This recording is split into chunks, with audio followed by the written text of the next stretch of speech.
আজকে একটা ডিমের রেসিপি করব, সেটা হচ্ছে ডিমের শাঁসরাঙ্গা। এটা অন্য রকম একটা রান্না। যাই হোক, এখানে আমি 4টা ডিম নিয়েছি, ডিমের কুসুমগুলো আলাদা করে রেখেছি, আর যে সাদা অংশটা একটুখানি লবণ দিয়ে এটাকে ভালো করে ফেটে নেব। এই যে একটু লবণ দিয়ে দিলাম, আর ফ্রাই প্যানে দিয়ে দিয়েছি কিছুটা তেল, আর এটা ভেজে নেব।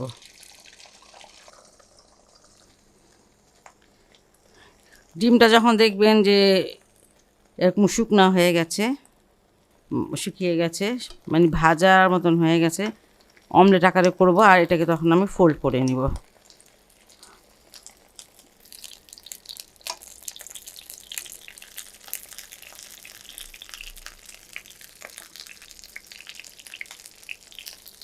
আপনি এটা নিচে নামিয়ে আপনি চাকু দিয়েও কেটে নিতে পারেন, সেটাও কিন্তু ভালোই হয়। আমি এখানে 2 চামচ ঘি দিয়ে দিচ্ছি।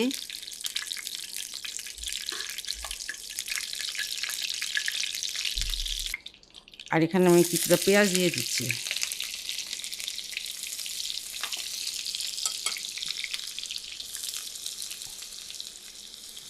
পেঁয়াজটাকে আমি বেরেস্তা করে নিব। এখানে প্রায় 6টার মতন পেঁয়াজ আছে, কারণ দেশি পেঁয়াজগুলো বেশ ছোটো ছোটো, এই জন্য মানে কম হয়। বেরেস্তাটা আমার হয়ে গেল। কালো করবেন না, এই দেখেন কি ধরনের করেছি, একদম সোনালি সোনালি কালার। আর এটা এখন নামিয়ে নিচ্ছি। এখানে আছে 1 চামচ আদা বাটা, আর 2 টেবিল চামচ হচ্ছে পেঁয়াজ বাটা। আর এটা তেমন কোনো মশলা লাগে না, রসুন বাটাটা দিতে হয় না, শুধু আদা বাটা দিতে হয়। আদা বাটা আমি এখানে 1 চামচ মানে এটার সাথে বেটে রেখেছি, সেটা দিয়ে দিলাম। আর এটা খুব ভালো করে কষিয়ে নিতে হবে, যাতে কাঁচা আদা এবং পেঁয়াজের গন্ধটা চলে যায়। এখানে 3 টুকরো দিয়ে দিচ্ছি দারচিনি, এলাচ দানা দিচ্ছি 4টা।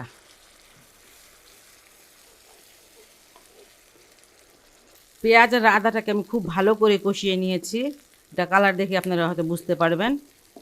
ফার্স্টে কষালাম, তারপর আবার একটু পানি দিলাম, আবার ভালো করে কষিয়ে নিলাম, কারণ পেঁয়াজের গন্ধটা, কাঁচা গন্ধটা খুবই খারাপ লাগে তরকারিতে। যাই হোক, এটা আমি খুব সুন্দর করে কষিয়ে নিয়েছি, এটা সুন্দর একটা স্মেল বের হয়েছে। আর এখানে 200 গ্রাম দই আছে, দইটাকে আমি ভালো করে ফিটে নিয়েছি। আর এটা এখন আমি এটা দিয়ে দিব। এটাতে তেমন কোনো মশলা যায় না।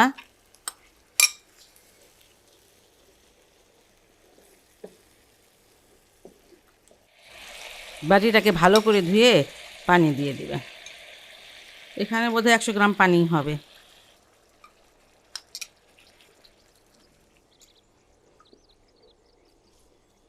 লবণ দিই নেই, লবণটা দিয়ে দিচ্ছি।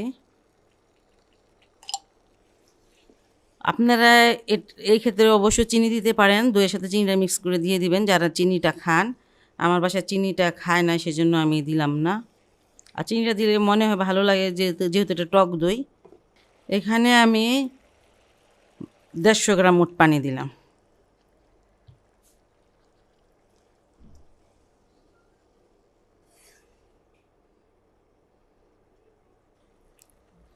এই যে এখানে 4টা ডিমের কুসুম আছে, খুব আস্তে করে ডিমের কুসুমগুলো দিয়ে দিবেন, যাতে ভেঙে না যায়।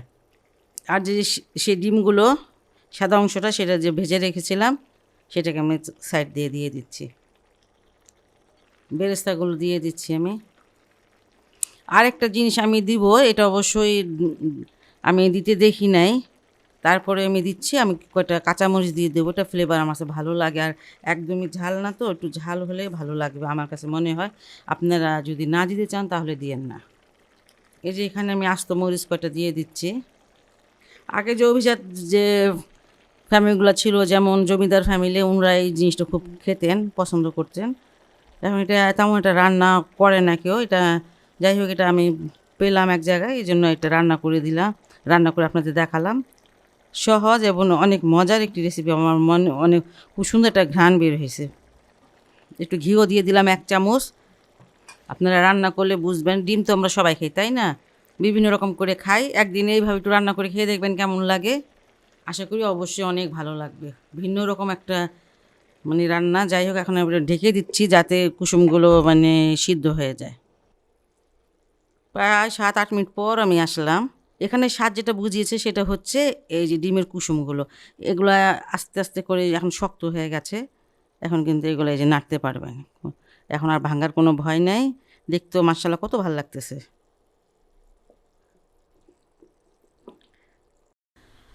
আজকে যে রেসিপিটি করব সেটা হচ্ছে ভেন্ডি বা ঢ্যাঁড়সের পাতুরি করব। একটা প্যান চুলায় দিয়েছি আর দিয়ে দিচ্ছি 2টা বড় সাইজের পেঁয়াজ। কিছুটা তেল দিয়েছি, পছন্দ অনুসারে তেল দিবেন, অনেকে কম খান বেশি খান। আর এই পাতুরিটা করব আমি সরিষা দিয়ে।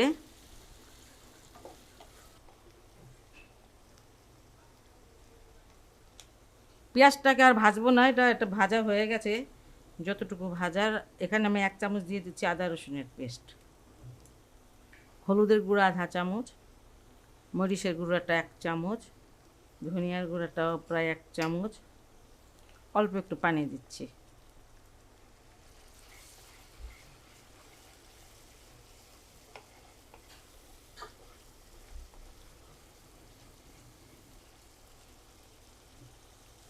এখানে কালো সরিষা সেটা দিয়ে দিচ্ছি।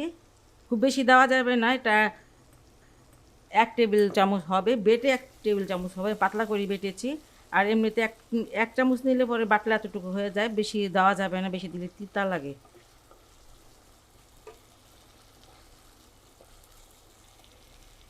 স্বাদ মতো লবণ দিয়ে দিলাম। পাতুরি আর একটা করা যায় সব মশলা দিয়ে, সরিষা তেল দিয়ে একদম মেখে টেকে এটা করা যায়, সেটাও অনেক ভালো লাগে। আমি যে একটু অন্যরকম দেখাচ্ছি, একটু কষিয়ে দেখাচ্ছি, অনেকে হয়তো মাখা তরকারিটা পছন্দ করেন না।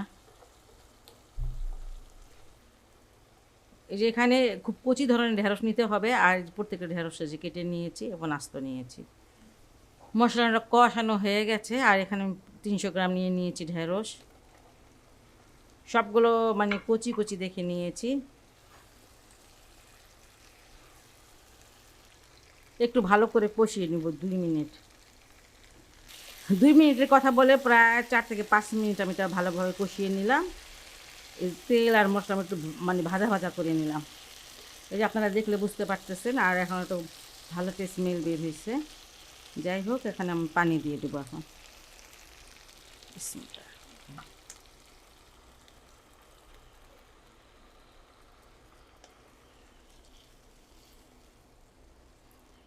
200 গ্রামের মতন পানি দিলাম। একটু লবণটা দেখে নিব এই সময়, লবণটা হয়েছে ঠিক মতো। এই যে 5টা কাঁচামরিচ নিয়ে যে এগুলো মুখটা এভাবে ফেলে নিয়েছি। আধা চামচের মতন জিরা দিয়ে দিলাম, ভাজা জিরা এটা। বাস, এবার আঁচটা কমিয়ে এটাকে আমি চুলায় রেখে দেবো প্রায় 10 মিনিটের জন্য। সিদ্ধ হয়ে যাবে 10 মিনিটে, এখনই অনেকটা সিদ্ধ হয়ে গেছে। 10 মিনিট পর আমি আসলাম, আঁচটা বন্ধ করে দিই। দেখেন মাশাআল্লাহ তরকারিটা কত সুন্দর হয়েছে। এরকম এক গামাখা ঝোলটা থাকবে। আপনারা আসলে এটা অনেক কিছু দিয়ে খেতে পারেন, রুটি পরোটা ভাত দিয়ে তো অবশ্যই খেতে পারেন। ভেন্ডি বা ঢেঁড়স যাই হোক, এটার মানে আমরা সবাই খাই আর প্রচুর পরিমাণে পাওয়া যাচ্ছে এটা। আপনারা এইভাবে একটু একদিন রান্না করে খেয়ে দেখবেন কেমন লাগে। যদি ভালো লাগে তাহলে অবশ্যই বাসায় ট্রাই করবেন। আর আমার চ্যানেলকে লাইক কমেন্ট সাবস্ক্রাইব করবেন। সবাই ভালো থাকুন, সুস্থ থাকুন, নিরাপদে থাকুন, এই দোয়া করি। আল্লাহ হাফেজ।